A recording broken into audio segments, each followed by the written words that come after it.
Well, I would like to use this space to thank you for allowing us to present the reality, the general reality in Honduras, and some of the particular aspects about the defense of the territories that several of us organizations have been doing, the defense of the rivers, defense for the natural riches of nature, the different points that we'd like to present have to be with the exercises of community sovereignty, the exercises of defense, in front of a defense of a supposed development that extractive projects are supposed to bring to a society like in Honduras. And where have these initiatives come from to date, which have generally or almost always the support of international organizations and in general international credit bodies in particular, and they also have the backing of governments, of great governments, and here in our country. I want to speak to you particularly of the struggle that the broad movement has had for justice since the year 2009 against the hydroelectric project Jilamito, which Angelica Company has been promoting over the Jilamito waters in the north of Honduras in the Atlantia department, which has had a series of consequences, social, a series of actions that we have developed to plant into to show what the supposed development and the consequences that actually it has on the Honduran people. And the Jilamito project, hydroelectric project, we can characterize what has happened in Honduras in the last decade. The hydroelectric project, Project Jilamito, which is run by Ingelta Company, which has been created by a capital from the United States, from the government, and has been financed by the IMF and also by other financial companies in the United States. It is a violation of the human rights of the community. We have stated that there are a violation of 3, political participation, which has been, the entire Arizona district has rejected this, over 3 votes. They totally have shut this down. So you can't have a project go forward that has been turned down by by the people, the local companies, and the local mayor of Arizona. So there cannot be any development. There can't be development if there is no access to information about a project. This project was first approved, and then they intended to present it to the people, to socialize it to the people. And this implies access to information, a negative access, which is either partial or limited, from which decisions cannot be made that are conscientious or coherent by the population in general. And so a project that denies information cannot generate development. This has been a point that we have agreed with the central government and the company that is pushing the project. And the third element is that it cannot bring development a project that is violent towards the right of water or the rights of human rights. And this project has an impact on one of the most important reserves in Atlantia, and also this project makes precarious the water use of over 30,000 people, more than 16 communities that do not want for the river to be used to generate an electricity, because the community has destined it to be a source of water to be consumed by the people. So we have the contrast between a project to generate richness for a company and a project and the local Garifuna government that wants this to be for drinking water. In the framework of this, we have showed some framework of a project and a legal action against this company, and another one which is still in the works. So it is not acceptable that the International Bank of Development destined the funds supposedly to develop our countries, our communities, and then at the end what they are doing is creating that this company, this hydroelectric company, becomes richer, and that there will be higher levels of poverty, and that using up our rights that we just mentioned. And what's more, I think it's important to point out to the U.S. activists that we also have pointed out for corruption the directors of this company, and after 2 years, this has not gone through, has not developed. One office gives it to another, and there is no actions to bring justice to the people who, through corruption, have tried to bring on us this project. A project does not generate development that criminalizes, that accuses people who are against this. Right now, we have 5 leaders. We have 4 men and a woman that have been accused for opposing this project, who did amongst the people that is accused is the mayor of the District of Arizona, Mr. Arnaldo. And this is the scenario that we are at today. And we are denouncing that the international banking industry, because under the banner of supposed development, has been part of these plundering of our country, increasing poverty, the environment, making it worse, and making the more vulnerable the situation of the people. The situation that occurs now with the new government, I think it's important. It's a different scene, and there is a commitment by the new government to, there's a new speech to look over all of these concessions, but it's important that this discourse of the new government, which many people have participated to kick out the narco dictatorship. The president is about to be extradited to the United States. We're hoping that we might be able to make common cause with the new government to turn back these concessions.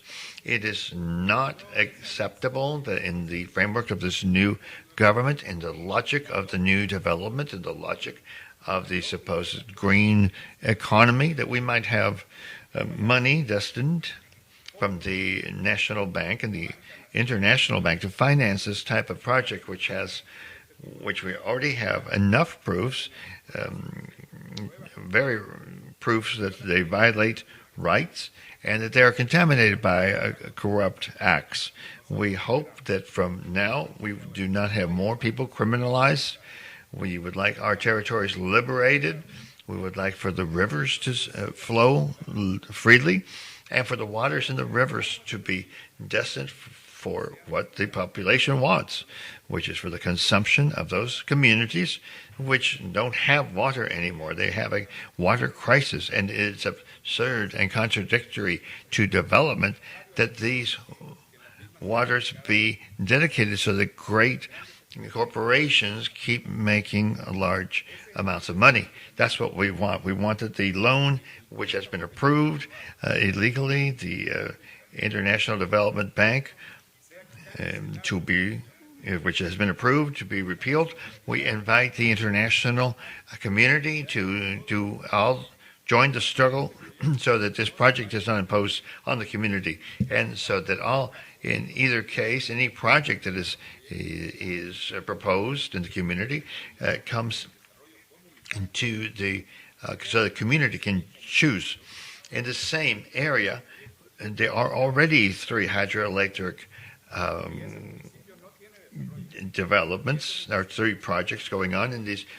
There is no development, and even though there has been a lot of money created for these companies, they're still very vulnerable in many ways. So what we want is for the international groups of people to come together so that they respect the popular will, they respect the popular decisions, and we come into a different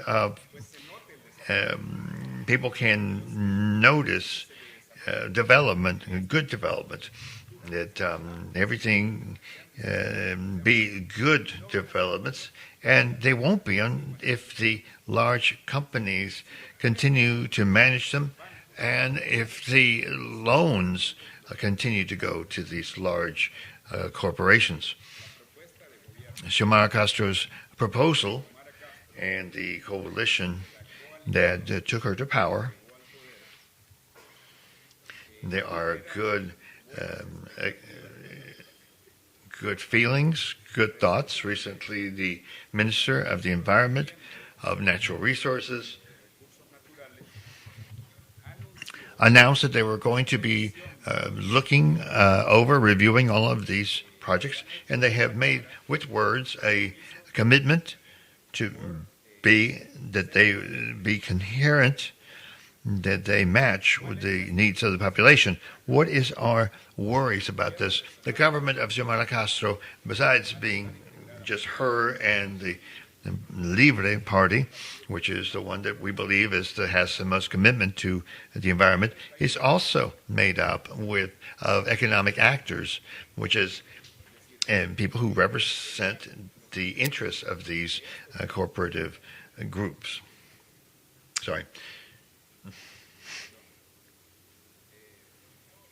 So now we are going to live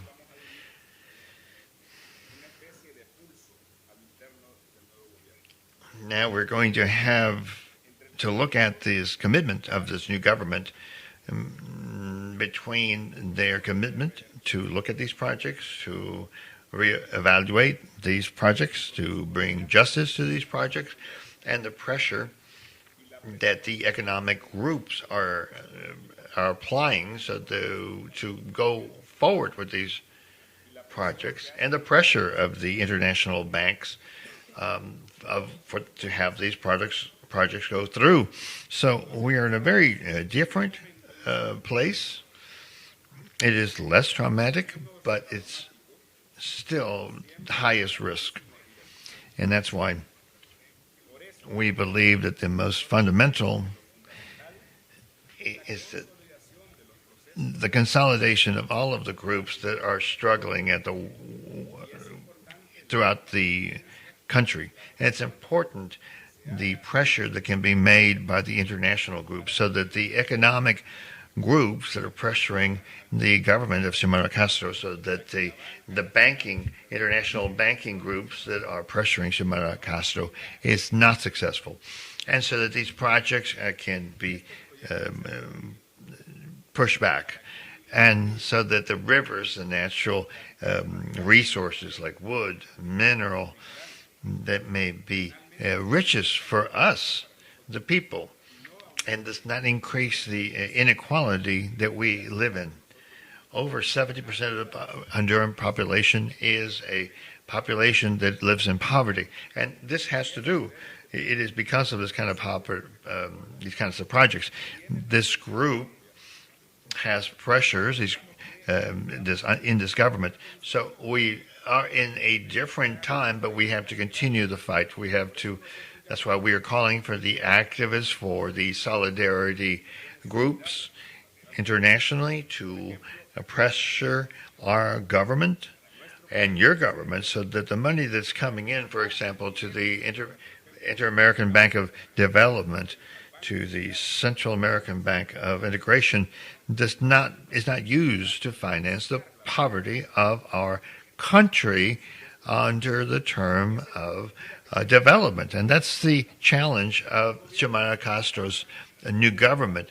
That is a government that had the support of turning back a lot of the corruption, but inside that government it still exists some corrupt structures and violators of human rights, and who are pressuring for these groups. So we must pressure together from inside Honduras with international groups, with activists and the international groups that may make it possible for there to be a win for the people, a win for the organizations which have been beaten down a lot. There are several mining concessions in Honduras. One that is operating, and one which is waiting to start operating. Particularly, I represent several communities that have been affected by the practice of mining.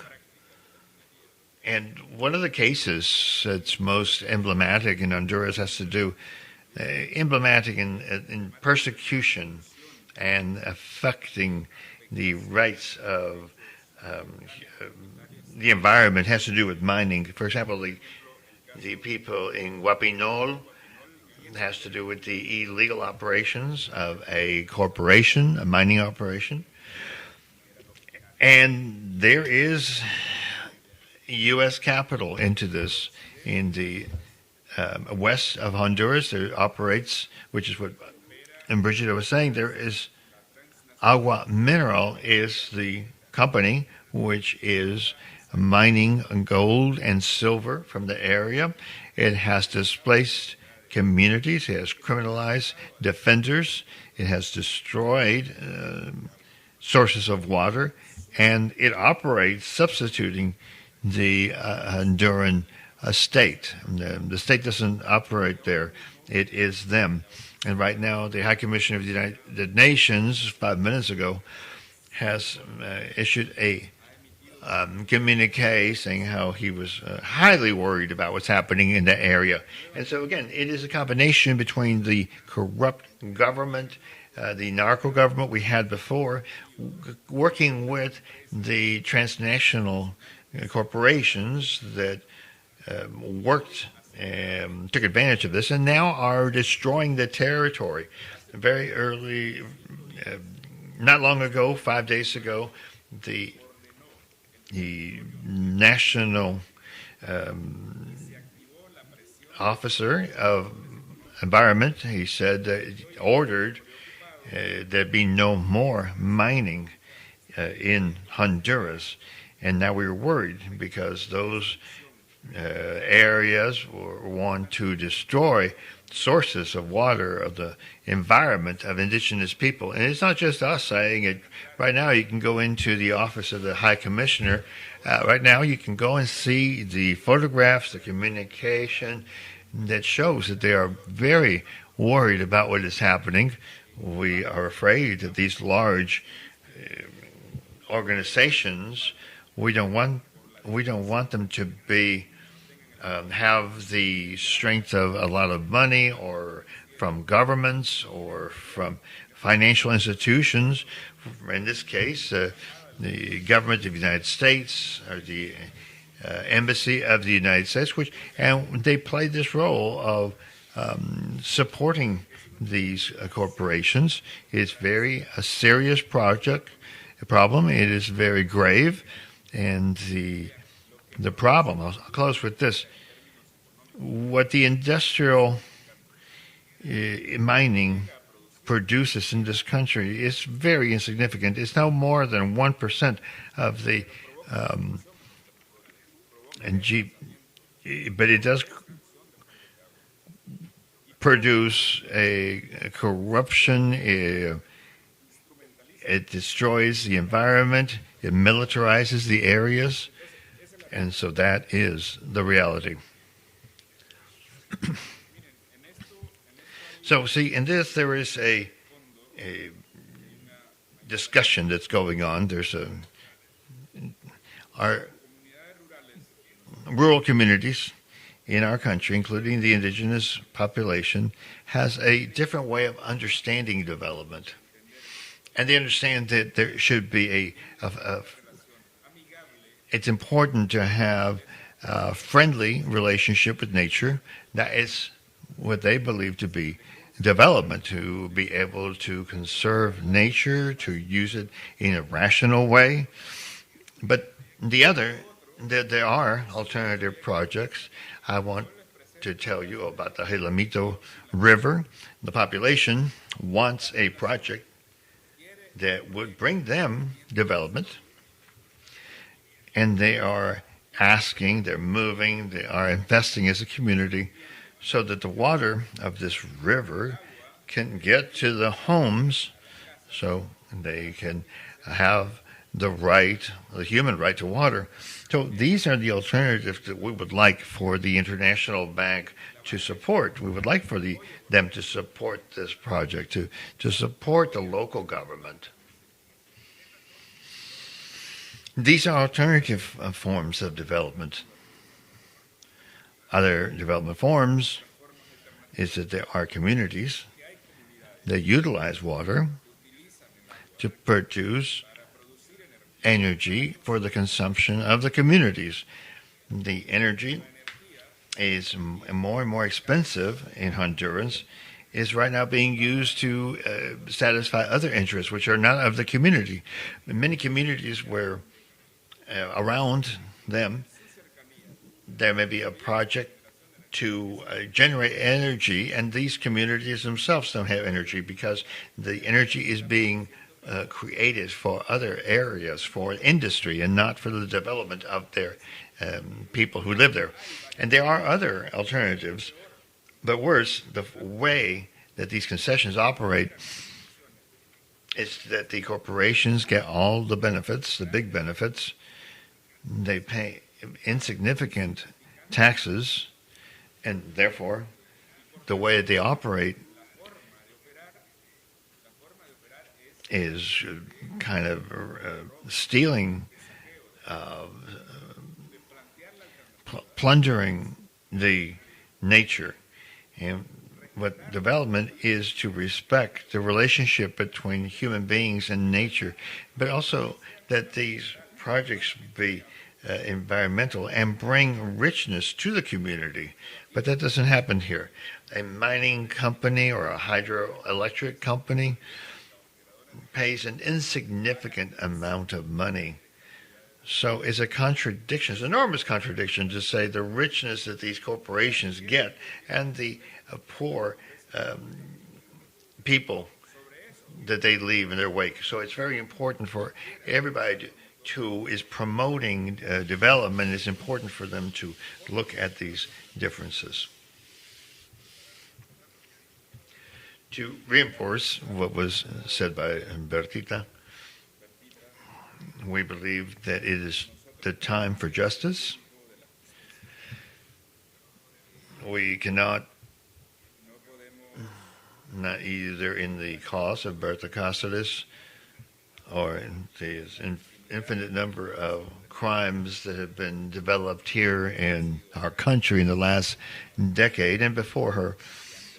We cannot continue the same route, the same script of erasing and a new turning the page. It's time for justice. They can't come and tell us in this country about the human rights and companies. We have to talk about justice.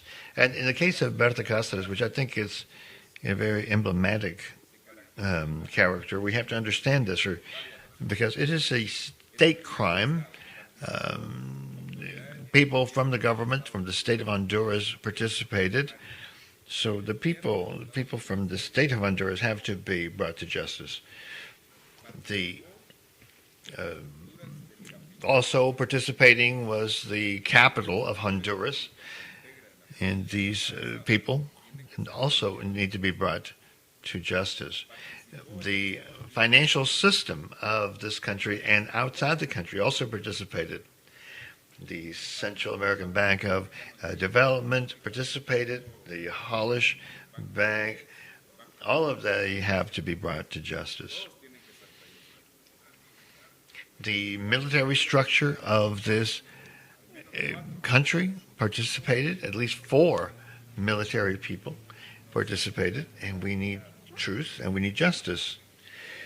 We believe it's an opportune time, and we shouldn't lose sight of this, to say that of the few cases in this country, through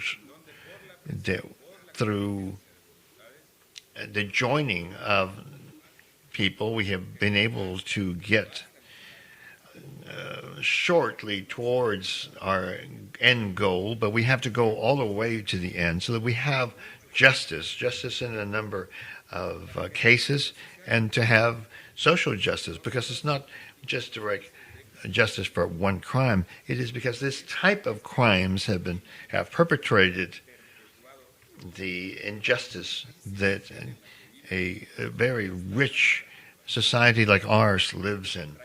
So to bring these to justice, the state, the financial, the government, that creates a possibility that these crimes not be repeated. But more than that, so that the richness of our country is a richness that can turn into development for us, in dignity for us. I'm calling, like Bertita, for solidarity international, that we not forget this, that not get confused, because there's 8 people who are now in trial, who have been tried for their death. And meanwhile, the big banks that participated, the officials that participated, are still have impunity. And not only that, but the rest of the people in this country, we don't want them to have impunity. And the banking industry, the international bank industries, will continue to be financing these things. So we need to get justice for Berta Cáceres, and we need to have be able to bring justice to humanity. That's what we want. That's all we want.